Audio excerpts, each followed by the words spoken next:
হে আমার প্রিয় রব, আমি সত্যিই খুব ভেঙে পড়েছি। ভেঙে ভেঙে কেমন যেন এক অস্থির মানুষ হয়ে গেছি। আমার জীবনটা আর আগের মতন চলতে পারছে না। সবকিছু কেমন যেন অন্ধকার, দিশেহারা, নিঃশব্দ হয়ে আছে। হাসি মুখে লুকিয়ে রেখেছি এক সমুদ্র কষ্ট।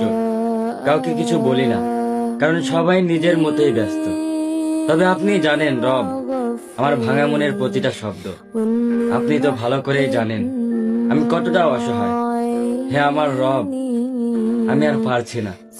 এই ভাঙা মন, ক্লান্ত চোখ, সবকিছুর ভারে যেন বুক চেপে ধরে আছি। আপনার দয়া ছাড়া আমার আর কোনো কিছুই নেই। আমাকে ধৈর্য ধরার তৌফিক দিন। এই কষ্টগুলো সহ্য করার শক্তি দিন। আপনার ফয়সালায় রাজি থাকার হিম্মত দিন। হে আল্লাহ, আমাকে আর কখনোই একা কইরেন না।